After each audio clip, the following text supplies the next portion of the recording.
Rainbow allrounder exterior paint, বাংলাদেশের আবহাওয়া উপযোগী একমাত্র পেইন্ট। স্বাগত সকাল ৯টার বিরতিহীন সংবাদে, সাথে আছি আমি আসমা তুলি। দেখছিলেন শিরোনাম, এবারে বিস্তারিত। জাতীয় অধ্যাপক ডক্টর আনিসুজ্জামানকে আজ দাফন করা হবে আজিমপুর কবরস্থানে। তিনি প্রাণঘাতী করোনা ভাইরাসে আক্রান্ত ছিলেন। নমুনা পরীক্ষা পজিটিভ আসায় স্বাস্থ্যবিধি মেনে তাকে দাফন করা হবে। এর জন্য পূর্ব ঘোষিত সব কর্মসূচি বাতিল করা হয়েছে। বিস্তারিত জানাচ্ছেন ফাতেমা কাউসার। নিভে গেল জাতির বাতিঘর, অদেখা ভুবনে পাড়ি জমালেন জাতীয় অধ্যাপক ডক্টর আনিসুজ্জামান। বার্ধক্যজনিত নানা সমস্যার কারণে গেল ২৭ এপ্রিল রাজধানীর ইউনিভার্সাল কার্ডিয়াক হাসপাতালে ভর্তি হন অধ্যাপক আনিসুজ্জামান। সেখানে চিফ কার্ডিওলজিস্ট অধ্যাপক খন্দকার কামরুল ইসলামের অধীনে চিকিৎসা নিচ্ছিলেন তিনি। এরপর ৯ মে থেকে সিএমএইচ এর নিবিড় পর্যবেক্ষণে ছিলেন আনিসুজ্জামান। বৃহস্পতিবার বিকেলে সেখানে শেষ নিঃশ্বাস ত্যাগ করেন বাংলা সাহিত্যের খ্যাতিমান এই ব্যক্তি। দেশের প্রতিটি সংকটকালে তার বক্তব্য এবং ভূমিকা দিক নির্দেশক হিসেবে কাজ করেছে, আর তাই তো তাকে হারিয়ে অনেকটাই বাকরুদ্ধ সাহিত্য অঙ্গন। জাগ্রত রাখতে চেয়েছেন সব সময় নিজের বোধ দিয়ে, মানবিক চেতনা দিয়ে, নিজের দর্শনের আলোকে। তিনি আমাদের সাংস্কৃতিক বোধের মানুষ, সামাজিক সচেতনতার মানুষ, অসাম্প্রদায়িক চেতনার মানুষ। ১৯৩৭ সালের ১৮ ফেব্রুয়ারিতে কলকাতায় জন্ম আনিসুজ্জামানের। ২০১৮ সালের জুলাই মাসে সরকার তাকে জাতীয় অধ্যাপক পদে সম্মানিত করে। কলকাতায় Maulana Abul Kalam Azad Institute of Asian Studies, Paris বিশ্ববিদ্যালয় এবং নর্থ ক্যারোলাইনা স্টেট ইউনিভার্সিটিতে ভিজিটিং ফেলো ছিলেন তিনি। এছাড়াও তিনি নজরুল ইনস্টিটিউট ও বাংলা একাডেমির সভাপতির দায়িত্ব পালন করেছেন। তার রচিত ও সম্পাদিত বিভিন্ন গ্রন্থ শিল্প, সংস্কৃতি ও ইতিহাসের বিবেচনায় খুবই গুরুত্বপূর্ণ। মুক্তিযুদ্ধকালীন তার ভূমিকা, মুক্তিযুদ্ধ পরবর্তীকালীন তার ভূমিকা, অসাম্প্রদায়িক চেতনা, ধর্মনিরপেক্ষ চেতনা এবং সর্বোপরি কল্যাণময় চেতনা সবসময় আমাকে দিক নির্দেশনা দিয়েছে। শিক্ষা, শিল্প, সাহিত্য ও সাংগঠনিক ক্ষেত্রে অসামান্য অবদানের জন্য বাংলা একাডেমি সাহিত্য পুরস্কার, ২১শে পদক সহ অসংখ্য পুরস্কারে ভূষিত হয়েছেন বাংলা সাহিত্যের এই পুরোধা ব্যক্তিত্ব। ফাতেমা কাউসার, নিউজ 24, ঢাকা।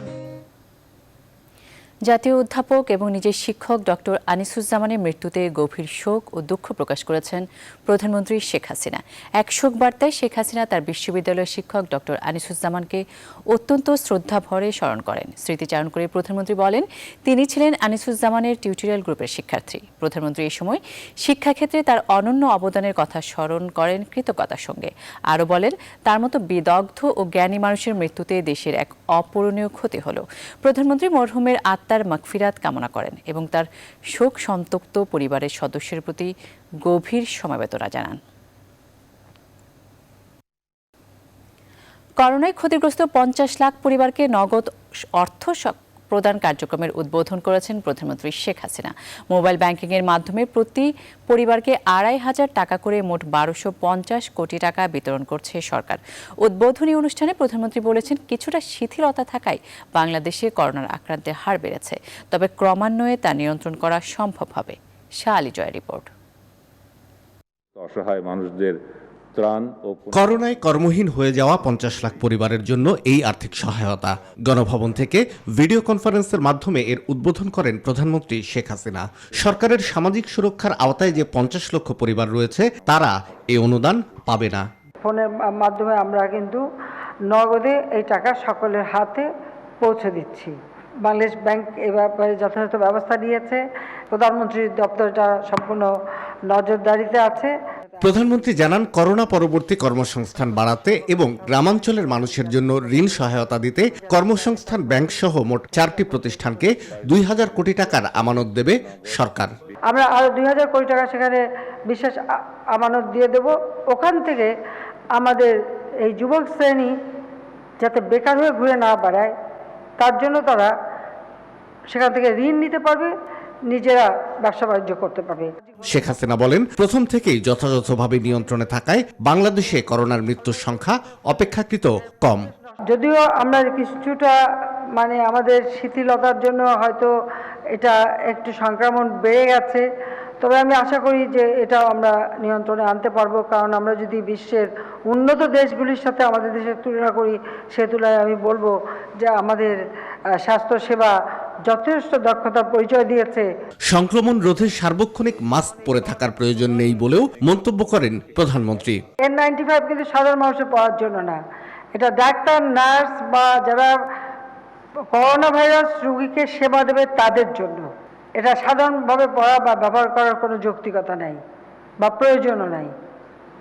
ঘরে তৈরি করেও মাস্ক পরা যায়। করোনা সংক্রমণ ঠেকাতে সবাইকে স্বাস্থ্যবিধি মেনে চলার আহ্বান জানান সরকার প্রধান। মোকাবেলার জন্য সবসময় প্রস্তুত থাকবেন। শাহ আলী জয়, নিউজ 24, ঢাকা। করোনার বর্তমান সংকটে মানুষের জীবন বাঁচাতে সবচেয়ে ভালো উদ্যোগ সরকারের নগদ সহায়তা বলছেন অর্থনীতিবিদরা। এই জন্য প্রধানমন্ত্রীকে সাধুবাদ জানিয়েছেন তারা। সহায়তার ক্ষেত্রে শতভাগ স্বচ্ছতা ও জবাবদিহিতার আহ্বানও জানিয়েছেন তারা। সুলতান আহমেদের রিপোর্টে বিস্তারিত। করোনার ভয়াবহ থাবা জীবিকার মাধ্যমটুকু কেড়ে নেয় হতাশায় কোটি কোটি মানুষ। নানাভাবে তাদের ত্রাণ সহায়তা দেয়া হলেও তা দিয়ে কতটুকুই বা চলে। সংসারে চাল, ডাল, তেলের বাইরেও যে রয়েছে নানাবিধ খরচ। সরকারের নগদ সহায়তার ঘোষণায় সেই মানুষগুলোর মুখে ফুটেছে হাসি। মোবাইলের মাধ্যমে দেওয়া 2500 টাকা আমি আমার সংসার নিয়ে কোনো বাইতে আমি চলতে পারবো। আপনি যে আজ নগদ অর্থ প্রদান করলেন তা পেয়ে আমার কৃষক বাবা খুবই উপকৃত হবেন। নগদ এই সুবিধার আওতায় পড়বে বেকার হওয়া রিকশা চালক, ভ্যান চালক, দিনমজুর, নির্মাণ শ্রমিক, কৃষি শ্রমিক, দোকানের কর্মচারী, ছোট ছোট ব্যবসায় কাজ করা শ্রমিক, পোল্ট্রি খামার শ্রমিক, পরিবহন শ্রমিক ও রাজপথের হকাররা। বাংলাদেশের ইতিহাসে এটা একটা নজির থাকবে যে গভর্নমেন্ট এখন একসাথে এতগুলো টাকা মানুষের হাতে রুরাল এরিয়াতে ডিস্ট্রিবিউট করতে পারছেন। পল্লীকর্ম সহায়ক ফাউন্ডেশনের চেয়ারম্যান অর্থনীতিবিদ ডক্টর কাজী খলিকুজ্জামানের মতে সহায়তা বন্টনে শতভাগ স্বচ্ছতা ও জবাবদিহিতা নিশ্চিত করতে হবে। এটা বাছাই করা হয়েছে, বাছাই করে সবচেয়ে খারাপ যাদের অবস্থা সেই 50 লাখ টাকা দেওয়ার কথা, সেই 50 লাখ মানুষকে দেওয়ার কথা। এবং আশা করি আমি তালিকাটা তৈরি হয়েছে এই যে নীতি আছে সেই নীতির আওতায় কিছু হয়তো আমাদের হবে, এই দেশে হয়। তবে তালিকার বাইরে কেউ থেকে গেলে তাদেরকেও অন্তর্ভুক্তির পরামর্শ বিশেষজ্ঞদের। অতি ক্ষুদ্র উদ্যোগগুলো আছে সেই উদ্যোগগুলা সারা দেশে ছড়িয়ে ছিটিয়ে আছে, প্রায় 1 কোটির মতো, 3-3.5 কোটি কাজ করে। তাদের কাছে পৌঁছানো ব্যাংকের মাধ্যমে সম্ভব নয়। পিকেএসএফ সরকারি অর্গানাইজেশন, সরকারের অর্থায়নে এটা চলে, সেক্ষেত্রে পিকেএসএফ কেও ইনভলভ করা যেতে পারে। তবে সহায়তা খুব বেশি দিন না দেওয়ার পক্ষেও মত দেন বিশেষজ্ঞরা। সুলতান আহমেদ, নিউজ 24, ঢাকা। দর্শক, সদ্যপ্রয়াত জাতীয় অধ্যাপক ডক্টর আনিসুজ্জামানের দাফনের কার্যক্রম চলছে আজিমপুর গোরস্থানে। সেখানে আছেন আমাদের সহকর্মী আলী তালুকদার। আমরা সরাসরি চলে যাচ্ছি সেখানে।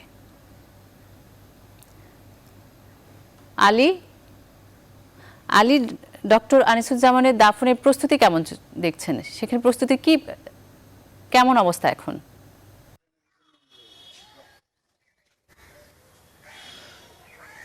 ধন্যবাদ। আমি এই মুহূর্তে আজিমপুর কবরস্থানে আছি এবং আজিমপুর কবরস্থানে কিছুক্ষণের মধ্যেই কিন্তু তার দাফনের যত কার্যক্রম রয়েছেন। এর আগে আমি একটু আপনাকে বলে রাখি যে তাকে কিন্তু রাষ্ট্রীয় যে সম্মান গার্ড অব অনার, সেই সম্মান দেওয়া হবে এই আজিমপুর জামে মসজিদ প্রাঙ্গণে। এরপরে কিন্তু তার বাবা মার যে কবর রয়েছে সেই কবরের পাশেই তার বাবার কবরে তাকে দাফন করা হবে। এই বিষয়টি আমি তার পরিবারের, তার যে ছোট ভাই আখতারুজ্জামান, তার কাছ থেকে জেনেছি। এর আগে আমি বলে রাখি যে ডক্টর আনিসুজ্জামান তিনি কিন্তু গতকাল ঢাকার সিএমএইচ হাসপাতালে তিনি মারা যান এবং এই বিষয়গুলো সম্পর্কে আমরা তার যে ছোট ভাই তিনি আছেন তার কাছ থেকে জানতে চাইব যে ডক্টর আনিসুজ্জামান তিনি তো বাংলাদেশের জন্য অনেক অবদান তার রয়েছেন এবং তিনি অনেক গুরুত্বপূর্ণ ক্ষেত্রে ওনার অবদান রয়েছেন, সেগুলো অস্বীকার করার কোনো নেই। এই জন্য রাষ্ট্র তাকে অনেক পুরস্কার দিয়েছেন এবং আন্তর্জাতিকভাবেও তিনি অনেক পুরস্কার ভূষিত হয়েছেন। তো তার এই অবদান আসলে কখনো আমরা এই ঋণ শোধ করার মতো নয়। তো তার কিছুক্ষণের মধ্যে দাফন হবে এবং আপনি বলছিলেন যে তাকে গার্ড অফ অনার দেওয়া হবে। তো তার পরিবার থেকে আর কে কে আসবেন এই বিষয় একটু বুঝিয়ে বলেন। আপনারা তো জেনেছেন করোনা পজিটিভ পাওয়া গেছে আনিসুজ্জামান সাহেবের বডিতে। সেই কারণে আমরা স্বাস্থ্যবিধি মেনে যত কম লোক নিয়ে তার জানাজা বা দাফনের কাজ সম্পন্ন করা যায় সেইভাবেই প্রস্তুতি নিয়েছি। 9টা থেকে 9:30টার মধ্যে সম্মিলিত সামরিক হাসপাতাল থেকে তার মৃতদেহ হস্তান্তর হবে। তার ছেলে আনন্দজামান মরদেহ নিয়ে আজিমপুর গোরস্থানে আসবেন। আজিমপুর কবরস্থানে আসার পরে এখানে গার্ড অফ অনার দেওয়া হবে। তারপরে আমার পিতামাতা বাবা মার কবরের পাশেই আনিসুজ্জামান সাহেবকে দাফন করা হবে। আর ওনার মৃত্যুতে আমি আমার বড় ভাইকে হারিয়েছি, আমার আর আপন বলতে কেউ নাই। আর দেশ হারিয়েছে তার মতো একজন গুণী ব্যক্তিত্বকে। আমাদের মানসিক অবস্থা আপনারা আন্দাজ করতে পারবেন না।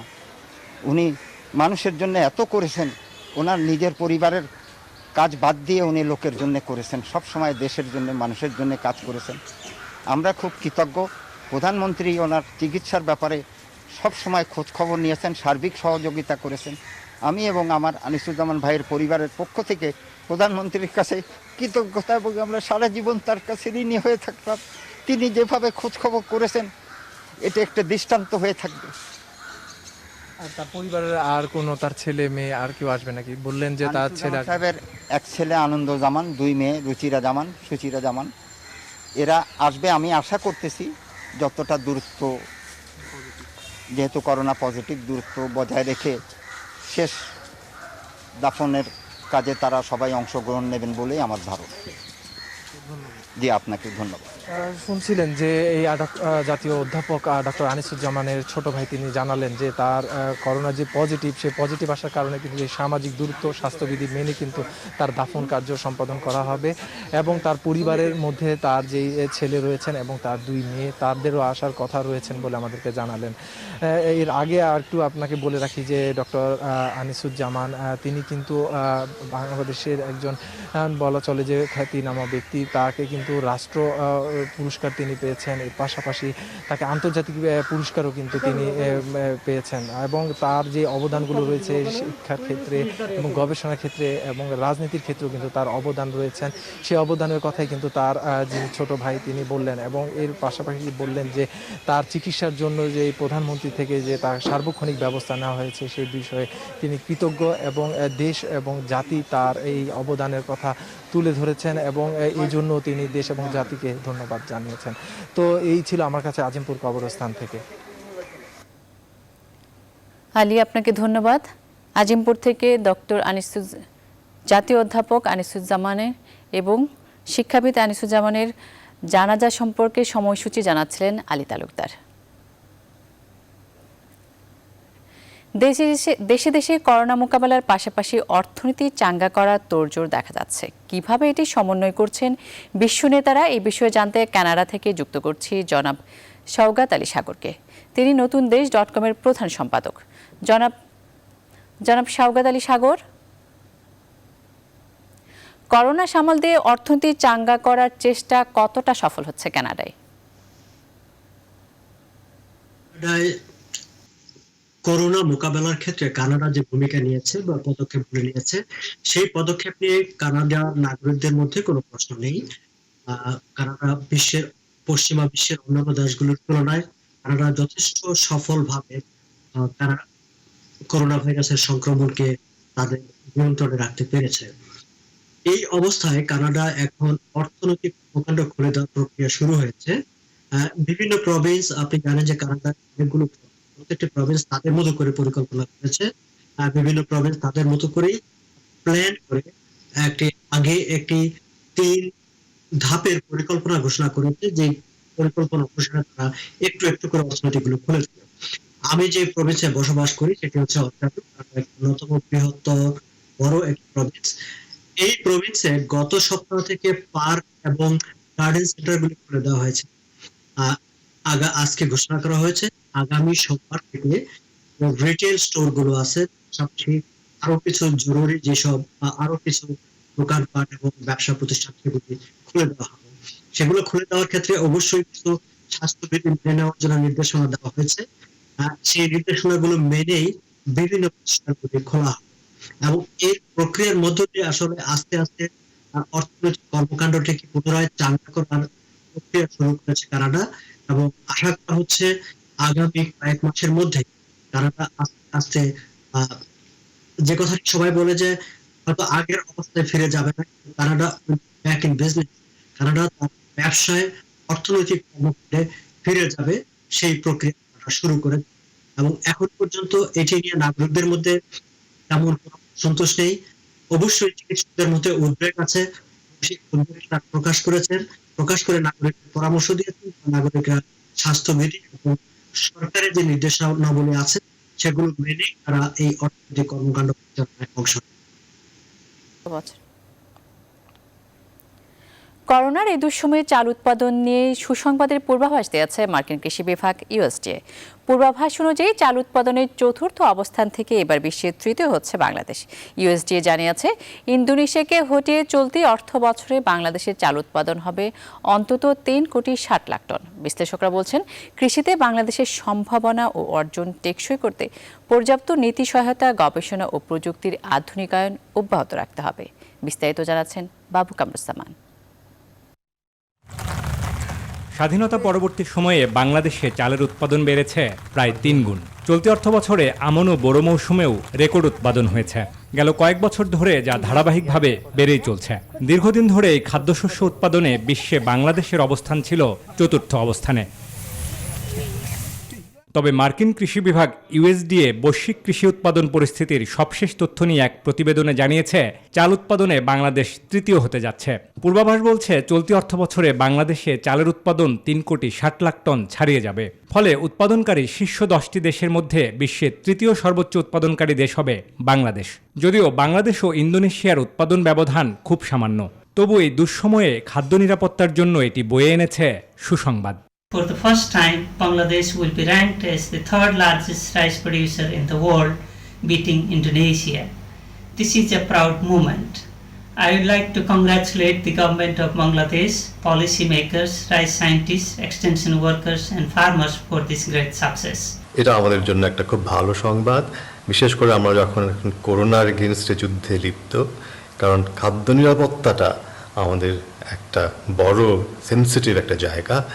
কৃষিখাতে গবেষণা, উন্নতমানের বীজ সরবরাহ এবং কৃষকের খরচ কমিয়ে আনতে আসছে বাজেটে কৃষিতে নীতি সহায়তা ও ভর্তুকি অব্যাহত রাখা গেলে এ অর্জন টেকসই হবে বলে মনে করেন বিশ্লেষকরা।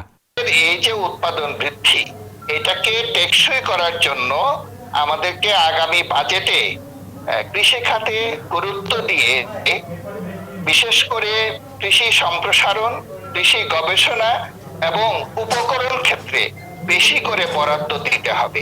কৃষকের এখানে কোনো সমস্যা নেই, আমাদের শুধু এনশিওর করতে হবে যে আমাদের নীতি এবং আমাদের যে ব্যবস্থাপনা এটা যেন অব্যাহত থাকে এবং টেকনোলজিটা যেন আমরা সময় মতো কৃষকের দ্বারে পৌঁছে দিতে পারি। কৃষি মন্ত্রণালয় জানিয়েছে, আসছে আউশ মৌসুমে ব্যাপক প্রণোদনা কার্যক্রম হাতে নেওয়া হয়েছে, ফলে সেখানেও উৎপাদন বাড়তে পারে কয়েক লাখ টন। বাবু কামরুজ্জামান, নিউজ 24, ঢাকা। এবার যুক্তরাষ্ট্র থেকে যুক্ত হচ্ছেন সাংবাদিক সুলতানা রহমান। সুলতানা, অর্থনীতি চাঙ্গা করতে কোনো সুনির্দিষ্ট পরিকল্পনা গ্রহণ করেছে কি ট্রাম্প প্রশাসন?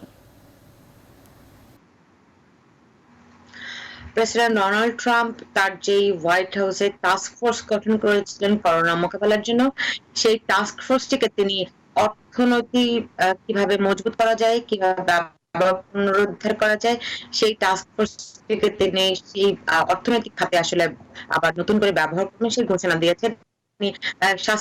স্বাস্থ্য সংক্রান্ত যেই পরামর্শ এই টাস্ক ফোর্সকে দেওয়া হতো, তিনি বলছেন যে সেটি আর তার দরকার নেই, বরং অর্থনীতি কিভাবে পুনরুদ্ধার করা যায় সেটি বেশি গুরুত্বপূর্ণ। তবে তার এই অর্থনৈতিক টাস্ক ফোর্সে কারা থাকবেন সেটা তিনি এখনো বলেননি। তবে আমেরিকাতে বিভিন্ন স্টেট জনজীবন সচল হওয়ার কারণে কিন্তু আবার নতুন করে সংক্রমণ বাড়তির দিকে, যদিও নিউ ইয়র্ক যেহেতু হটস্পট ছিল, এখন কিন্তু এখানে সংক্রমণটি অনেকখানি নিয়ন্ত্রণে, মৃত্যুর হার এবং সংক্রমণের হার আগের চেয়ে বেশ কমেছে। এখনো গড়ে প্রতিদিন 100-র উপরে মানুষ মারা যাচ্ছে, কিন্তু এই সংখ্যা 1000-এর কাছে ছিল। ফলে সেদিক থেকে বলা হচ্ছে, গভর্নর জানিয়েছেন যে মোটামুটি নিয়ন্ত্রণে, তবে জনজীবন যে সচল করতে চান সেটি পরিকল্পিত উপায়ে, যেটি বলছেন যে একেবারেই গণহারে পরীক্ষা করা, বিচ্ছিন্ন করা এবং যারা সুস্থ আছেন তারা আসলে কম ফিরবেন এবং যেসব এলাকা কম ঝুঁকিপূর্ণ সেই সব এলাকাতে আসলে জনজীবন দিকে সচল করা হবে। এই পরিকল্পনার অংশ হিসেবে তিনি অর্থনীতি কিভাবে পুনরুদ্ধার করা যায় সেটিরও একটি পরিকল্পনা নিউ ইয়র্ক গভর্নর করেছেন। আপনারা জানেন যে পুরো আমেরিকার অর্থনীতির একটি বড় যোগানদাতা কিন্তু নিউ ইয়র্ক, কিন্তু সেই নিউ ইয়র্ক এখন বাজেট ঘাটতি রয়েছে এবং প্রায় $15 বিলিয়ন বাজেট ঘাটতি রয়েছে নিউ ইয়র্ক, এবং তারা ফেডারেল সরকারের কাছে সাহায্য চাচ্ছে। এই সংক্রান্ত একটা বিল পাস হওয়ার কথা রয়েছে, কিন্তু নিউ ইয়র্কে কিভাবে করে অর্থনীতি আবার চাঙ্গা করা যাবে সেরকম একটি পরিকল্পনার কথা গভর্নর জানাচ্ছেন, তবে তিনি এখনো সুনির্দিষ্ট করে বলেননি। সামগ্রিকভাবে বলতে পারেন যে আমেরিকাতে এখন বেকারত্ব ইতিহাসে সর্বোচ্চ পর্যায়ে। আমেরিকাতে কোনোদিনও এই পরিমাণ মানুষ বেকার কখনোই ছিল না, এবং অর্থনৈতিক যে বৃদ্ধি সেটি একেবারেই নিম্নমুখী, ঋণাত্মক, এবং এখানকার শেয়ার বাজার থেকে শুরু করে অর্থনীতির প্রত্যেকটি খাতে বড় ধরনের ধস এসেছে। এমনকি ফেডারেল সরকারের বাজেটেও ঘাটতি পড়েছে $338 বিলিয়ন। এমন একটি অবস্থায় প্রেসিডেন্ট ডোনাল্ড ট্রাম্প অর্থনৈতিক ক্ষেত্রে জনজীবন সচল করার জন্য, যদিও স্বাস্থ্য বিশেষজ্ঞরা বারবার করে হুঁশিয়ারি দিচ্ছেন যে তড়িঘড়ি করে জনজীবন সচল করা হলে মৃত্যুর আশঙ্কা এবং সংক্রমণের আশঙ্কা আবারও ঊর্ধ্বমুখী হবে। তবে প্রেসিডেন্ট ট্রাম্প বলছেন যে মৃত্যুর ভয় নিয়ে আসলে জীবিকাকে বন্ধ করে রাখা যাবে না, এমনকি তিনি স্কুল কলেজগুলো সচল করতে চাচ্ছেন। এর মধ্যে তিনি দুটি স্টেটের সঙ্গে কথা বলেছেন, হার্ভার্ড সহ বেশ কয়েকটি বিশ্ববিদ্যালয়ের সঙ্গে কথা বলেছেন যাতে করে স্কুল কলেজ বিশ্ববিদ্যালয়গুলি খোলা যায়। যদিও এই ইউনিভার্সিটি গুলো কিন্তু এখনো প্রেসিডেন্ট এই মতের সঙ্গে একমত হয়নি, বরং তারা সেপ্টেম্বরে যে সেমিস্টার শুরু হবে সেটি তারা অনলাইন কোর্সের মধ্যে চালু করার সিদ্ধান্ত নিয়েছে, এবং এরই শিক্ষার্থীরা জানিয়েও দিয়েছে। কিন্তু প্রেসিডেন্ট ট্রাম্প বলছেন তার পরামর্শটি হচ্ছে যে কোভিড-19 আমরা এখন নিয়ন্ত্রণ করতে পারছি না, কিংবা কোভিড-19 কেউ আক্রান্ত হলে তার সুচিকিৎসা আমরা নিশ্চিত করছি, সেই কারণেই আসলে জনজীবন সচল হওয়া দরকার, কারণ তা নাহলে যে অর্থনৈতিক সংকট তা থেকে মানুষ আসলে মুক্তি পাবে না। তার এই মতের সঙ্গে অবশ্য ডেমোক্র্যাটরা একমত না, তারা প্রেসিডেন্ট ডোনাল্ড ট্রাম্পের অনেক সমালোচনা করছেন। তারা বলছেন শুরু থেকেই পুরো বিষয়টিকে প্রেসিডেন্ট গাফিলতি করেছেন, অগ্রাহ্য করেছেন, এবং যার ফলাফল আমেরিকানদেরকে দিতে হচ্ছে। প্রায় 85,000 মানুষ আমেরিকাতে মারা গেছে, এবং এই মাসের শেষ নাগাদ এটি 1 লাখে পৌঁছবে এমনটি আশঙ্কা করা হচ্ছে। এই অবস্থায় আসলে মানুষের অনেক খারাপ অবস্থায় রয়েছে। প্রায় 3 মাসের কাছাকাছি চলে যাচ্ছে পুরো আমেরিকার লকডাউন রয়েছে, এবং বিশেষ করে নিউ ইয়র্ক শুরু থেকে লকডাউন রয়েছে। ফলে মানুষের হাতে টাকা নেই, যদিও এখানকার সরকার প্রণোদনামূলক অর্থ নাগরিকদের কাছে পৌঁছে দিয়েছে এবং ট্যাক্স পেয়ারদের কাছে পৌঁছে দিয়েছে, কিন্তু এটি খুব সামান্য, যে কারণে মানুষও আসলে ঘরে থেকে যেই আর্থিক সংকট পড়ছে, অনেকে বাড়ি ভাড়া দিতে পারছে না, সেটি মোকাবেলা করতেও মানুষ হিমশিম খাচ্ছে। মানুষও আসলে জীবনের চেয়ে এখন অর্থনীতিতে বেশি এমনটি ভাবছে, যে কারণে আমি শুধু নিউ ইয়র্কে গত কয়েকদিন ধরে আমি বের হয়ে দেখার চেষ্টা করছি আসলে সেখানে জনজীবন কেমন। সেখানে আমি দেখেছি যে মানুষ কিন্তু দোকানপাট খুলতে শুরু করেছে। মাত্র গত 1 সপ্তাহ ধরে যখন সংক্রমণ এবং মৃত্যুর হার একটু নিম্নমুখী, তখন থেকে আসলে মানুষ দোকানপাট এইসব সবকিছু সচল করার চেষ্টা করছে। তবে মানুষের ভিতরে ভয়, আতঙ্ক হয়েছে। এদিকে নিউ ইয়র্কের অর্থনীতিবিদরা বলছেন যে এখানকার প্রায় 40% যে ক্ষুদ্র ব্যবসায়ী রয়েছে তারা আসলে আর কখনোই হয়তো ফেরত আসতে পারবে না ব্যবসা বাণিজ্যে, কারণ যেই মহামন্দার একটা আশঙ্কা করা হচ্ছে, যেরকম মহামন্দা দ্বিতীয় বিশ্বযুদ্ধের সময় হয়েছিল, সেরকম একটি মহামন্দার কারণে আসলে যারা ক্ষুদ্র ব্যবসায়ী তারা আসলে আর কোনো ব্যবসা বাণিজ্য পুনরুদ্ধার করতে পারবে না এমন আশঙ্কা প্রকাশ করা হয়েছে। সুলতানা, আপনাকে ধন্যবাদ। দীর্ঘদিন বন্ধ থাকায় চিড়িয়াখানার পরিবেশ আরও ভালো হয়েছে বলে মনে করছে কর্তৃপক্ষ। তাদের মতে প্রাণীরাও আছে বেশ। ছুটির এই সময় জিরাফের একটি বাচ্চাও জন্মেছে চিড়িয়াখানায়। কর্তৃপক্ষের দাবি নিয়ম মেনে চলছে প্রাণীদের যত্ন, তবে চিড়িয়াখানা বন্ধ থাকায় আয় কমেছে বেশ। দেলার হোসেনের তোলা ছবিতে অন্তরা বিশ্বাসের প্রতিবেদন।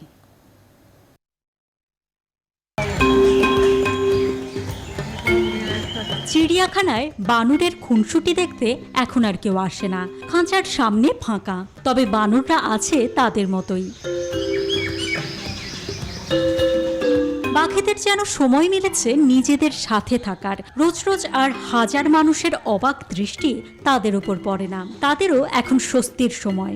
করোনা ভাইরাসের প্রকোপ ঠেকাতে ২০ মার্চ থেকে বাংলাদেশ জাতীয় চিড়িয়াখানা বন্ধ। সেই থেকে চিড়িয়াখানায় মানুষের আনাগোনা নেই। তবে কর্তৃপক্ষের দাবি প্রাণীদের দেখভাল চলছে ঠিকঠাক। স্ট্রেস ফ্রি নিরিবিলি একটা অ্যাটমসফিয়ার আসছে। এটাতে আমরা আশা করি যে পরবর্তী তার যে স্টার সাইকেল আছে এই সাইকেলে ভালো একটা কিছু আমরা প্রত্যাশা করি। ২৫ মার্চ এক জিরাফের বাচ্চাও হয়েছে। দুর্যোগের সময় হওয়ায় ছোট্ট জিরাফের নাম রাখা হয়েছে দুর্জয়। কোনো আগে তো অনেক ভয়ে থাকতো, যারা বলে ঠিকমতো খাবার দাবার খেত না এবং তাদের প্রজনন কার্য ঠিকমতো করতে পারতো না। তো এসব দর্শনার্থী না থাকাতে তারা তাদের খাঁচার ভিতরে স্বাধীনভাবে তারা ঘুরতেছে, বেড়াচ্ছে এবং তাদের খাবার নিয়মিত তারা খাচ্ছে এবং প্রজনন কাজ করছে। মানুষের আনাগোনা না থাকায় চিড়িয়াখানার পরিবেশও আগের চেয়ে ভালো হয়েছে বলে মনে করছে কর্তৃপক্ষ। প্রাণীরা এই পরিবেশে ভালো আছে এবং মনে হয় যে একটা বন পরিবেশে আছে। আমরা আমাদের কর্মকর্তা কর্মচারীদেরকে নির্দেশ দিয়েছি ভবিষ্যতে যেন আমরা এই পরিবেশ দর্শনার্থী থাকলেও রাখতে পারি, সেই ব্যাপারে আমরা প্রয়োজনীয় ব্যবস্থা নিব। গত ২০ তারিখ থেকে বন্ধ রয়েছে, মার্চের ২০ তারিখ থেকে। তো এই দিনগুলিতে সরকার রাজস্ব থেকে বঞ্চিত হচ্ছে।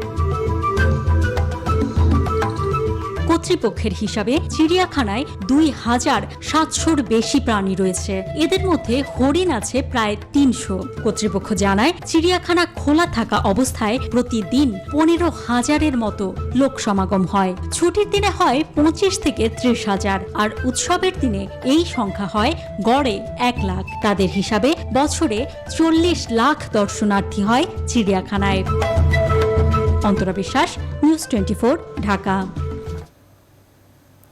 চট্টগ্রামের কাঁচা বাজারের সরবরাহ কেমন? ক্রেতা বিক্রেতারা কি সামাজিক দূরত্ব মেনে কেনাকাটা করতে পারছেন? জানাতে চট্টগ্রাম থেকে যুক্ত হচ্ছেন সহকর্মী ফাতেমা জান্নাত মোমো।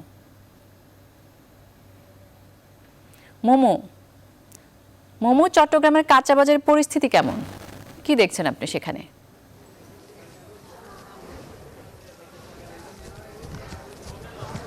ধন্যবাদ তুলি।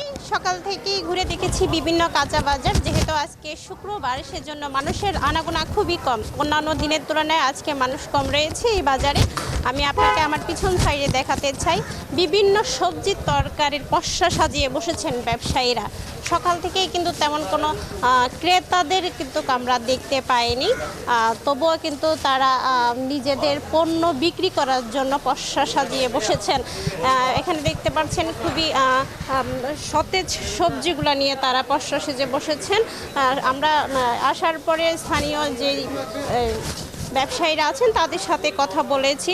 তারা যেটি অভিযোগ করেছেন সেটা হচ্ছে দীর্ঘ টানা লকডাউন থাকার কারণে কিন্তু বাজারটা সেই আগের মতোই মিলছেন না। মানুষ ওভাবে বাজারে আসছেন না। বাজার কিন্তু ভরপুর রয়েছে, কিন্তু চাহিদাটা কম। তারপর হচ্ছে এই করোনা পরিস্থিতির মধ্যে তারা অনেকটা ঝুঁকি নিয়ে কিন্তু বাজারে তারা কিন্তু বাজারে পসরা সাজিয়ে বসেন।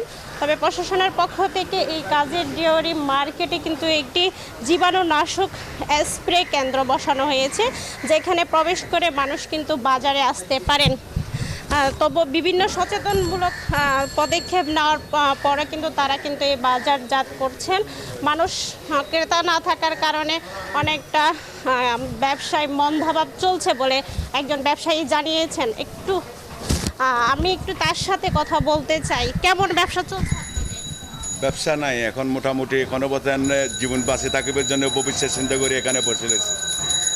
মানে ব্যবসা তো নাই, তো এখন ব্যবসা যখন আছে ব্যবসা ছাড়া দিয়ে তার কোনোদিকে যেতে পারবে না। ব্যবসা যদি বসে রয়েছে ভবিষ্যৎ চিন্তা করি এর এখানে ব্যবসা। ধন্যবাদ আপনাকে। তুলি শুনছিলেন অনেকদিন লকডাউনের কারণে আসলে তাদের ব্যবসায় মন্দাভাব চলছে। ক্রেতা শূন্যর কারণে কিন্তু তারা তাদের পণ্যগুলো বাজারজাত করতে পারছেন না। সব মিলাই হচ্ছে কাজের ডেয়ারির বাজারের। এই ছিল আমার কাছে সর্বশেষ তথ্য। ফিরে যাচ্ছি স্টুডিওতে। তুলি। মোমো, আপনাকে ধন্যবাদ। স্বাস্থ্যবিধি না মানায় আগামীকাল থেকে নেত্রকোনা জেলার সব শপিং মল বন্ধ ঘোষণা করা হয়েছে। এই বিষয়ে বিস্তারিত জানাতে যুক্ত হচ্ছেন সহকর্মী সুহান আহমেদ কাকন। শপিং মল কতদিন বন্ধ রাখা হবে?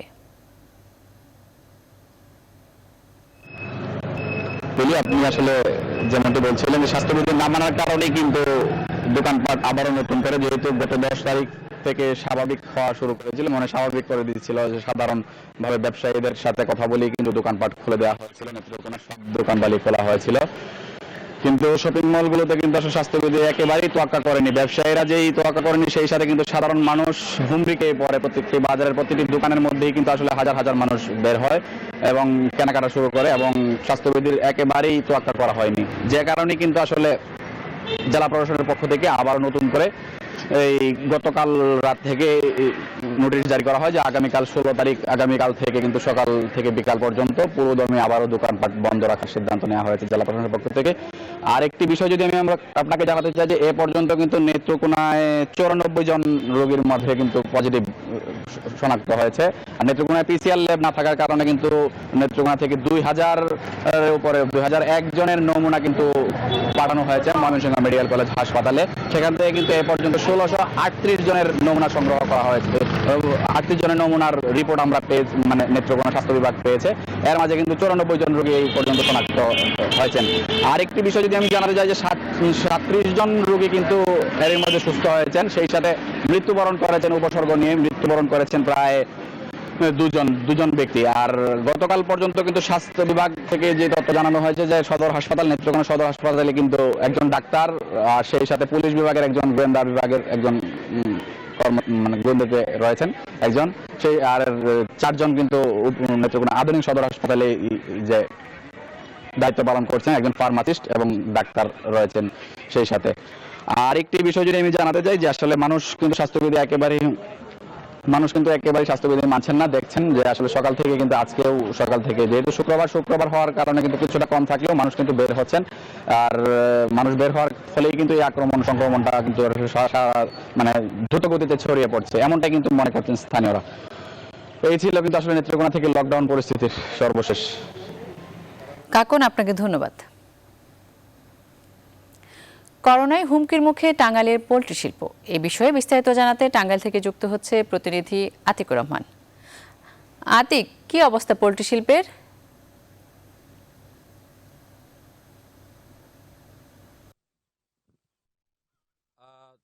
ধন্যবাদ। আসলে দেশের যে পোল্ট্রি শিল্প রয়েছে এটি কিন্তু আসলে প্রায় ধ্বংসের পথে, অর্থাৎ এই সেক্টরে কিন্তু লক্ষ লক্ষ মানুষ আসলে বেকার যুবক যারা রয়েছেন তারা কিন্তু এই শিল্পের সাথে জড়িত ছিল। এবং টাঙ্গাইলে যদি বলি, যে টাঙ্গাইলে যে প্রায় অর্থাৎ 1 বছর আগেও কিন্তু প্রায় 3 কোটির মতন পোল্ট্রি ছিল, যেখানে এখন কিন্তু অর্ধেকেরও মানে বেশি আসলে নেমে এসেছে। আসলে এটি কারণ হচ্ছে যে এই পোল্ট্রি শিল্পের সাথে যারা সম্পৃক্ত ছিল তারা গ্রামগঞ্জের বেশিরভাগই কিন্তু তারা বেকার যুবক এবং যে নারীরা রয়েছেন তারাও কিন্তু আসলে জড়িত ছিল। বিশেষ করে যে খাদ্যের আসলে যে মাত্রায় দাম, ওষুধের যে দাম, এটি কিন্তু আসলে সরকারের পক্ষ থেকে যে নিয়ন্ত্রণ করা সেটি কিন্তু আসলে নেই। আসলে এই সেক্টরে বিশেষ করে যে টাঙ্গাইলের দেশের 1/3 যে পোল্ট্রি যে ডিম এবং মাংস, এটি কিন্তু উৎপাদন একটা সময় কিন্তু আসলে করত, কিন্তু এখন কিন্তু আস্তে আস্তে এই শিল্পটা বিলীন হয়ে যাচ্ছে। এবং যে বেকার যারা আসলে যুবক যারা ছিলেন তারা এই শিল্পের সাথে জড়িত ছিল, কিন্তু এখন কিন্তু আবার তাদের যে সমস্যা এবং তারা কিন্তু আবার বেকার হয়ে যাচ্ছেন এবং তাদের যে কর্ম যে স্থল ছিল সেটি কিন্তু আসলে তারা এখন করতে পারছেন না।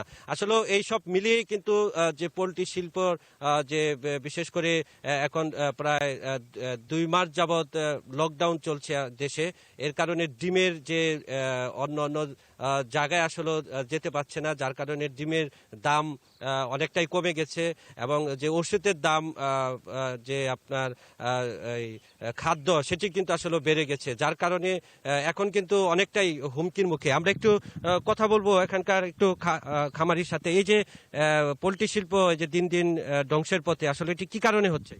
এটা মূলত খাদ্যের দাম বেশি, ডিম বিক্রি করতে পারতেছি না। একটা ডিমে খরচ হয় মনে করেন 6 টাকা 50 পয়সার মতো, আমরা ডিম বিক্রি করতেছি 5 টাকা 30 পয়সা। এই কারণে মূলত যাচ্ছে, আমাদের ডিমগুলা বাজারজাত করতে পারতেছি না এই কারণে। তো কি মনে করছেন এখন? এটা কি মধ্যে যে সরকার যে এত প্রণোদনা দিচ্ছে, যদি আমাদের এই পোল্ট্রি শিল্পে কিছু প্রণোদনা দিত তাহলে আমরা আবার ঘুরে দাঁড়াতে পারতাম। তাহলে আমাদের এই মুরগি এই খামার বন্ধ করে দিতে হবে। আসলে শুনছিলেন যে আসলে তারা সরকারের সহযোগিতা চাচ্ছেন এবং সহযোগিতা পেলে এই শিল্পটা আবারও পুনরায় বেঁচে থাকা সম্ভব। এই ছিল তুলি আমার কাছে সর্বশেষ পোল্ট্রি শিল্প নিয়ে। আতিক, আপনাকে ধন্যবাদ। লকডাউনে খাদ্য সংকটে পড়েছে সিরাজগঞ্জের পরিবহন শ্রমিকরা। তাদের অবস্থা জানাতে সিরাজগঞ্জ থেকে যুক্ত হচ্ছেন প্রতিনিধি আব্দুর সামাদ সায়েম। সায়েম, কি অবস্থা দেখছেন সেখানে?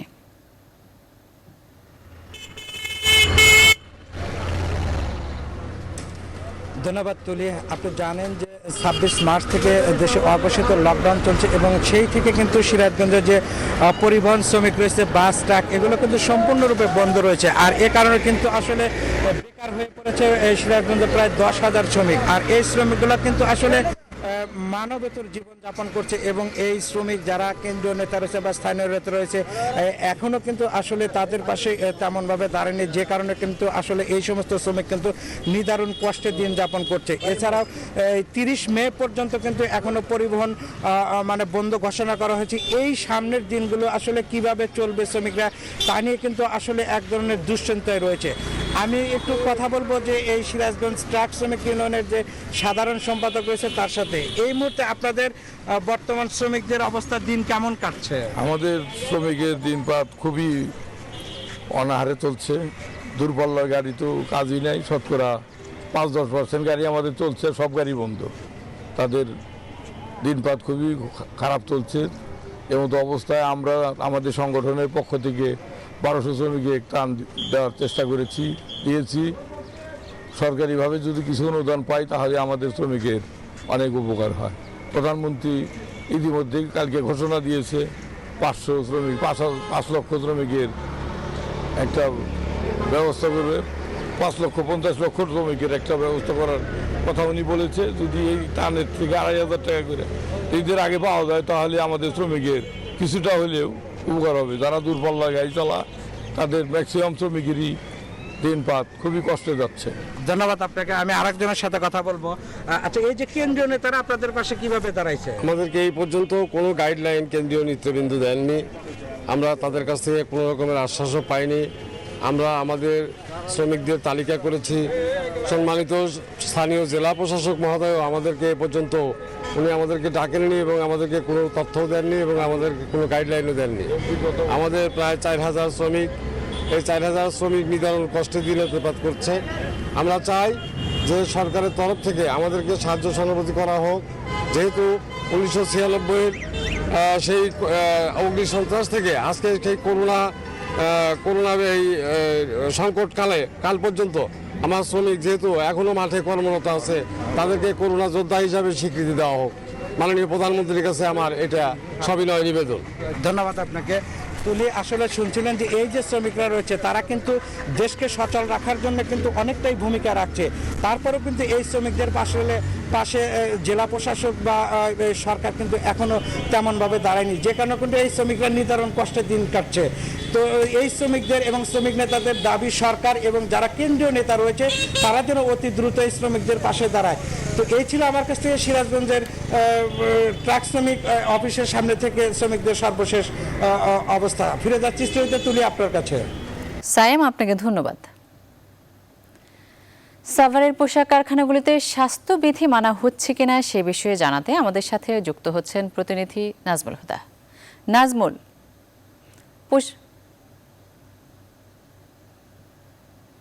নাজমুল, পোশাক কারখানাগুলোতে কি স্বাস্থ্যবিধি মানা হচ্ছে,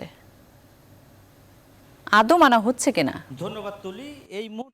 এই মুহূর্তে রয়েছে আমি আশুলিয়ার জিরাবো এলাকায়। সেখানে কিন্তু আজকে যেহেতু শুক্রবার অনেক কারখানায় খোলা আছে এবং অনেক কারখানা বন্ধ রয়েছে এবং কারখানার যারা ভালো যেসব কারখানা তারা কিন্তু নিয়ম কারণ স্বাস্থ্যবিধি মেনেই কিন্তু পোশাক কারখানায় কাজ করছে এবং সেখানে দেখা যাচ্ছে যে ডিজিটাল যে মেশিন, স্প্রে মেশিনগুলি বসানো হয়েছে এবং জীবাণুনাশক মানে মেশিনগুলি বসিয়ে কিন্তু তারা কারখানার ভিতরে শ্রমিকদেরকে প্রবেশ করতে দেওয়া হচ্ছে এবং সেসব কারখানাদের ভিতরের কি অবস্থা সেটা কিন্তু আমরা আসলে জানি না, বা সব ফ্যাক্টরি কিন্তু শ্রমিকদেরকে ভিতরে প্রবেশ করতে দেওয়া হয় না।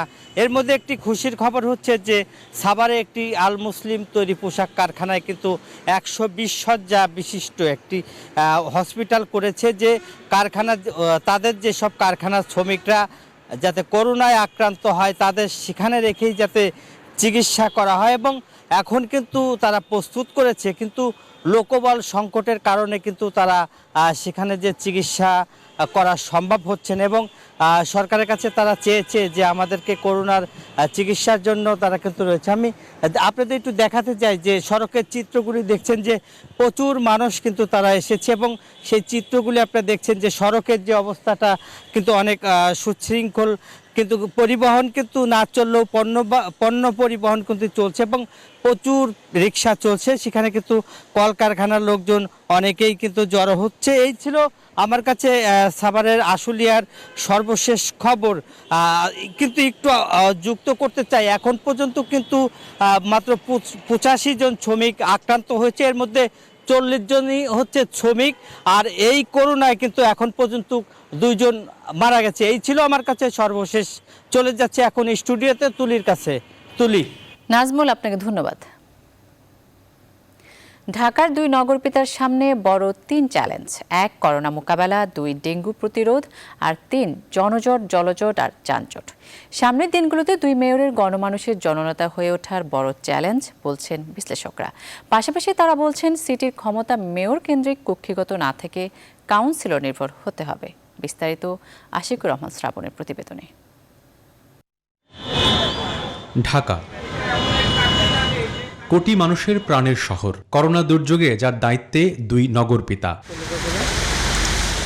নতুন 2 কাণ্ডারির সামনে বর্ষায় নগরীর বেশিরভাগ অংশকে ডুবে যাওয়া থেকে বাঁচানোর চ্যালেঞ্জ নর্দমার মতো খালগুলোই ক্রমাগত জন্ম নেওয়া ডেঙ্গুর মহামারী থেকে মানুষকে বাঁচানো।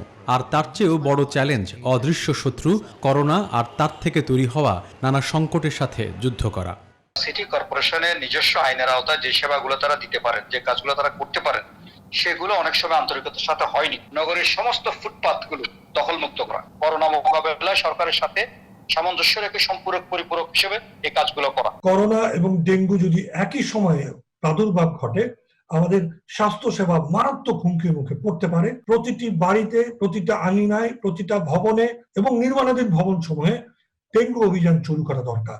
আগাম জনজট বিরোধী একটি প্রতিকারমূলক প্রাধিকার পূর্বক কার্যক্রম নিতে পারি। বিশ্লেষকরা বলছেন মেয়র কেন্দ্রিক নগর কাঠামোর ধারণা থেকে বেরিয়ে এসে কাউন্সিলর ও নাগরিক সুবিধা নির্ভর কাঠামোতে চালাতে হবে নগর। পাশাপাশি মেয়রদের হতে হবে দক্ষ ব্যবস্থাপক। কেন্দ্রীভূত সরকার ব্যবস্থায় মেয়ররা যেন কাজ না করেন, বরং কাউন্সিলরদেরকে নিয়ে অঞ্চল ভিত্তিক সমস্যা এবং তার সমাধানের রূপরেখা কাঠামো তৈরি করে তা বাস্তবায়নের চেষ্টা করেন। তারা একটা প্রফেশনে সফল হয়েছেন, কিন্তু তারা আসলে জননেতা না। এখন পর্যন্ত তারা একটা পার্টি নমিনেশন নিয়ে মেয়র হয়ে গেছে। সুতরাং এখন পোস্ট ইলেকশন পিরিয়ডে তাদেরকে সেই সীমাবদ্ধতার জন্য সচেতন হওয়া লাগবে, তাদেরকে জননেতা হিসেবে নিজেদেরকে রূপান্তরিত করবে। বিগত দিনগুলোর তুলনায় নতুন 2 মেয়রের কাঁধে বাড়তি দায়িত্ব হিসেবে ভর করবে করোনা পীড়িত মানুষের অর্থনৈতিক মেরুদণ্ডহীনতা, সেগুলোর সাথেও করতে হবে সমন্বয়। ঢাকার 2 নগরপিতা এমনিতেই জনগণের প্রত্যাশার চাপে থাকে। এই করোনাকালীন সংকট এবং আসন্ন ডেঙ্গু মৌসুম তাদেরকে আরও অনেক বেশি সংকটে ফেলতে যাচ্ছে। এই বাস্তবতায় বিশ্লেষকরা বলছেন তারা যত দ্রুত জনমানুষের নেতা হয়ে উঠতে পারবেন, তত দ্রুত তারা সমস্যাগুলোর ভেতরে ঢুকে সমাধান করতে পারবেন। আশিকুর রহমান শ্রাবণ, নিউজ 24, ঢাকা। এবার স্যাভলন অ্যান্টিসেপটিক সোপের সৌজন্যে করোনা ভাইরাস পরিস্থিতি।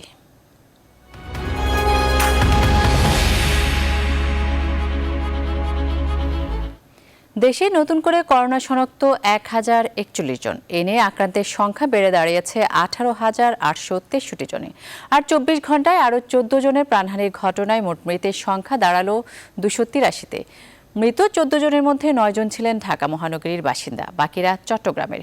বৃহস্পতিবার দুপুরে স্বাস্থ্য অধিদপ্তরের নিয়মিত ব্রিফিংয়ে এসব তথ্য জানানো হয়।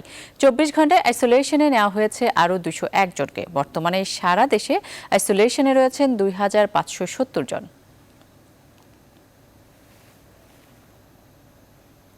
বিশ্বজুড়ে আবারও 24 ঘন্টায় প্রাণ গেছে প্রায় 5,300-র বেশি মানুষের। এ নিয়ে বিশ্বে মোট মৃত্যু 3,03,000 গড়িয়েছে। আক্রান্ত ছাড়িয়েছে 45 লাখ। যুক্তরাষ্ট্রে একদিনে আবারও মৃত্যু হয়েছে 1,700-র বেশি মানুষের। এদিকে করোনায় বিধ্বস্ত ব্রিটেনও 24 ঘন্টায় দেশটিতে 428 জনের মৃত্যু হয়েছে। ব্রাজিলেও বাড়ছে মৃত্যু। মৃতের সংখ্যা ছাড়িয়েছে 13,500। নতুন করে মারা গেছে আরও 800-র বেশি মানুষ। নতুন হটস্পট হয়ে ওঠা রাশিয়াতে আবারও একদিনে প্রায় 10,000 মানুষ সংক্রমিত হয়েছে। এ নিয়ে দেশটিতে 2.5 লাখের বেশি মানুষ আক্রান্ত হলো। বিপর্যস্ত এশিয়ার ভারতে সংক্রমণ আর মৃত্যু দ্রুত বাড়ছে। এদিকে জাপানের অধিকাংশ এলাকায় করোনা ভাইরাসের প্রাদুর্ভাবে জারি করা জরুরি অবস্থা প্রত্যাহার করা হয়েছে। আর লকডাউনে কিংবা অনিচ্ছায় বন্দি জীবন কাটানো বিশ্বের একটা বড় জনসংখ্যার মানসিক স্বাস্থ্য নিয়ে সতর্ক করেছে জাতিসংঘ। তবে এত মানুষের মৃত্যু আর আক্রান্তের সঙ্গে বিশ্বব্যাপী সেরে উঠেছে 17 লাখের বেশি মানুষ। এবার ফার্স্ট সিকিউরিটি ইসলামী ব্যাংক অর্থ বাণিজ্যের সংবাদ।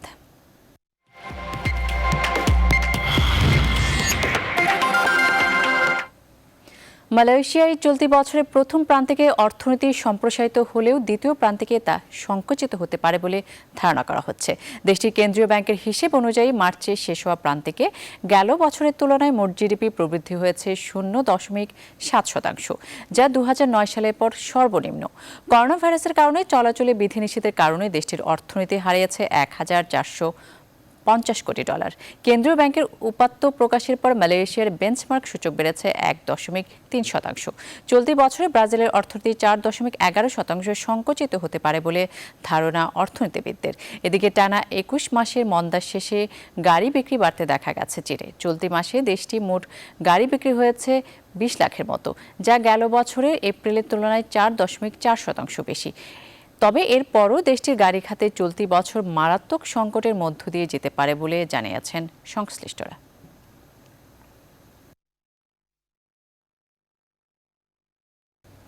এখন এই পর্যন্ত সাথে থাকায় ধন্যবাদ সবাইকে।